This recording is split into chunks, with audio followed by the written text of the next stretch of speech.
Anong parisan ang kailangan para maglabas na inakay na Sanchik Conure o yung offspring nila na San Conure?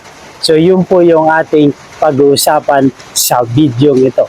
Papagpalang araw po mga kahabi. Welcome po sa ating YouTube channel, Olen Avery at iba pa. So marami sa ating mga kahabi or isa na ako na naghahangad na project ng Green Chick Conure na Sanchik dahil ito po ay isa sa magandang uri ng mutation ng Green Chick Conure. So trivia po muna tayo.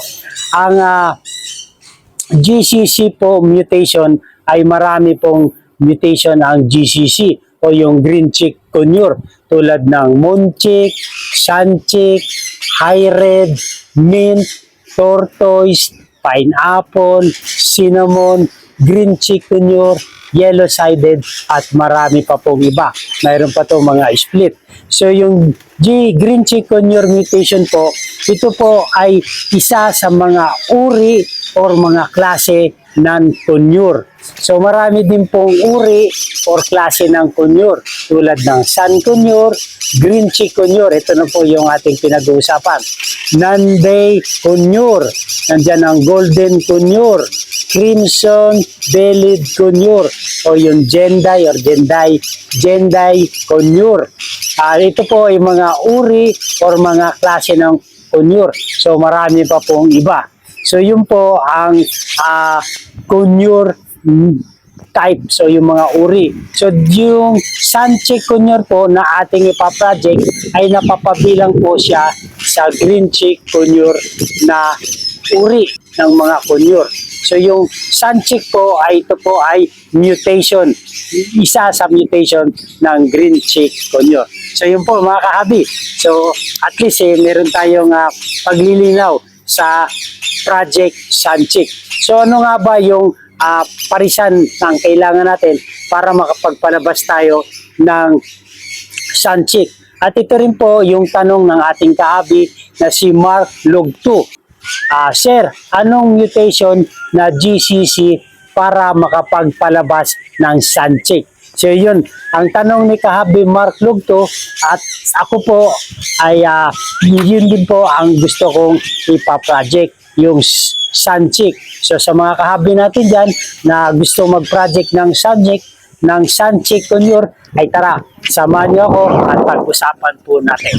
Para makapagpalabas ng Sanchik Conure na inakay, kailangan ang tamang kombinasyon ng mutation. So specifically Sanchik, Pineapple, Cinnamon at Yellow-sided. So yun po ang kinakailangan natin na tamang kombinasyon ng mutation. At mahalagang maintindihan na ang Sanchik ay isang sex-linked o visual mutation, pinaghalong dilute, cinnamon at yellow-sided. So yun po yung Sanchik. Dahil sex-linked ang gene, ang pinakamadali at pinakasiguradong pares para makuha agad ng Sanchik na inakay sa unang henerasyon pa lang ay ang mga sumusunod. So yun po mga kahabi, para makapagpalabas tayo ng Sanchik mutation ay Sanchik na inakay ay para sa unang henerasyon pa lang ay makapagpalabas na tayo. So kailangan ay yung ganitong parisan. Ibig sabihin, sa first clutch pa lang, sa unang generation. Para makapagpalabas ng Sanchik Conure na inakay, kailangan mong maunawaan ang genetic traits na ito. So bago tayo magkombinasyon, ay kailangan natin alamin yung mga genetic traits ng Sanchik. Ang Sanchik po ay kombinasyon ng dilute. Recessive po ang dilute plus cinnamon 6-link plus yellow-sided 6-link. So ito po yung kombinasyon or katangian ng isang Sanchik dahil sa kanyang genetic traits. Kombinasyon ng dilute, recessive, plus cinnamon 6-link, yellow-sided 6-link. dahil dito ang pinakamabilis at pinakatiyak na paraan ay ang paggamit ng mga parents na may tamang mutation. Dahil dito, ang pinakamabilis at pinakatiyak na paraan ay ang paggamit ng parents na may tamang mutation. Ang mga pinakamagandang parisan, ito yung best pairing. Male, sun chick. Male at sun chick, female. So yun po ang pinakamagandang parisan. Best pairing para makapagpalabas tayo ng inakay na sun chick. Lalabas na inakay, 100% sun chick, lalaki at babae. Dahil ang pairing natin, parehas po sun chick. So, pangalawang parisan po natin ay yung sa male, sun chick, female, pineapple o iba pang visual normal mutation. Lalabas na inakay, lahat ng babaeng inakay ay lalabas na sun chick. Ang mga lalaking inakay ay magiging pineapple o normal na split to sun chick split dilute. So yun po ang lalabas na inakay. Kung ang parisan natin ay sun chick na male at female na pineapple. So yung pangatlong parisan po, male pineapple split to dilute. Female sun chick. Lalabas na inakay, 25% na tsansa na maging sun chick. Magkakaroon ka ng visual sun chick na babae at lalaki. So, 25% po yon. Kung ang parisan natin ay pineapple, split dilute, male at female sun chick. Tanong, paano mag-umpisa kung walang mismong sun chick? Ayun nga, yun ang ating ipa-project. Paano kung wala po tayong sun chick na mutation?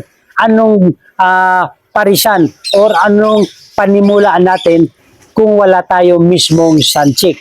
Kung wala ka pang sun chick na adult, maaari kang magpares ng dalawang visual dilute o magulang na parehong split dilute.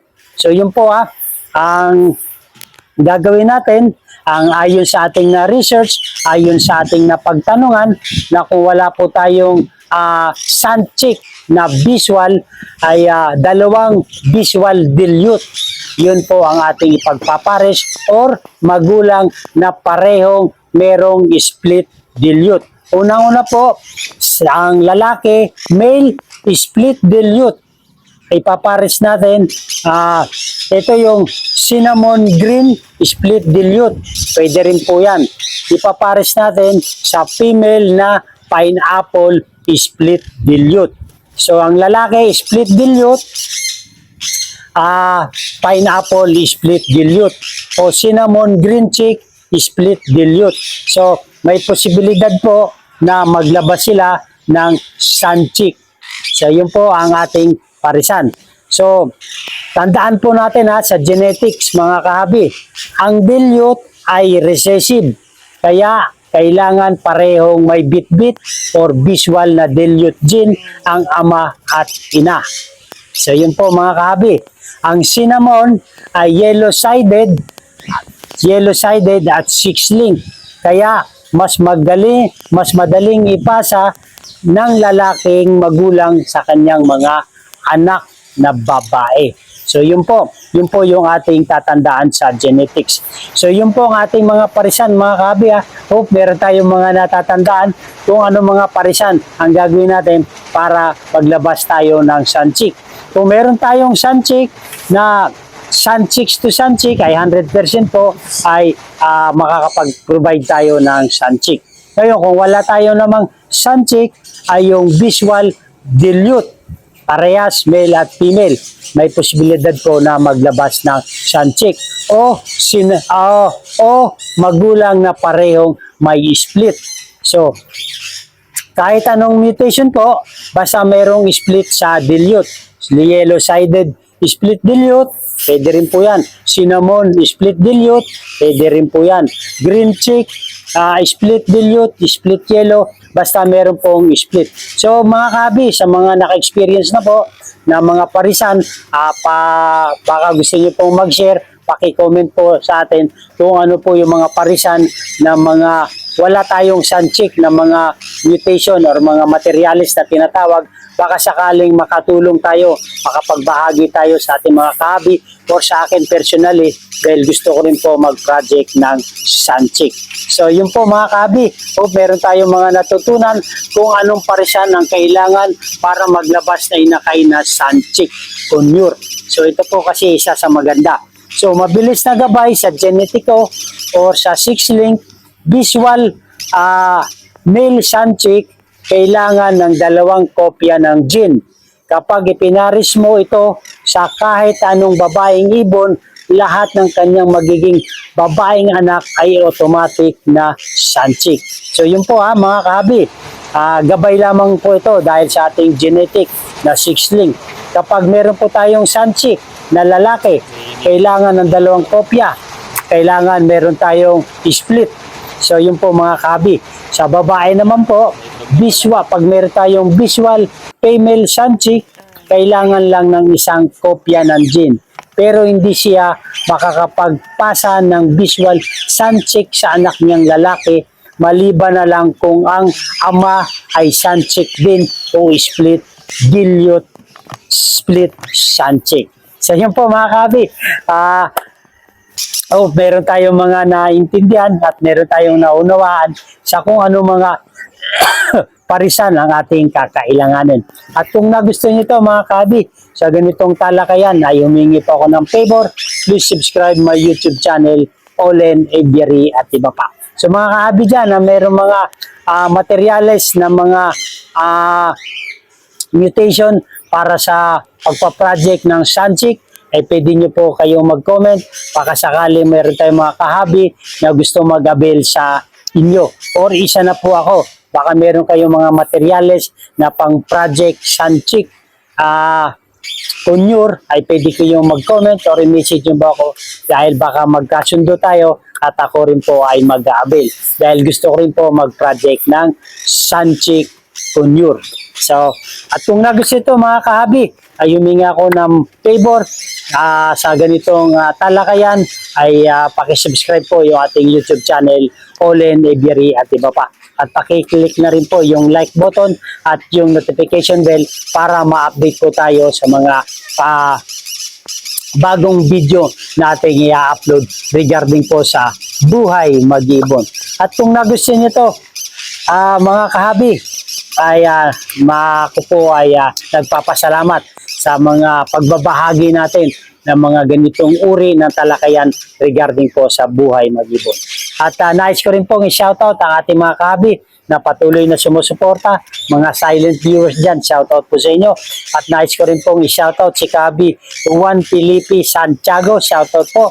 Si kahabi Brian Bayona, shoutout po. Si Herman Padjotan, shoutout po kahabi. Si Anton Isguera, shoutout po kahabi. Si Allen Alqueros, si kahabi RJ Alamas, shoutout po. Si kahabi Gerald Torreja, si Jason Pasco, shoutout po sa inyo kahabi. Si John Balyar, at last but not least, si Ruel Sura, shoutout po. Maganda ang buhay pag mayroon tayong kaalaman sa mga parisan ang kailangan para maglabas ng inakay o maglabas ng offspring na sunchick conure. Mabuhay and God bless. Thank you for watching.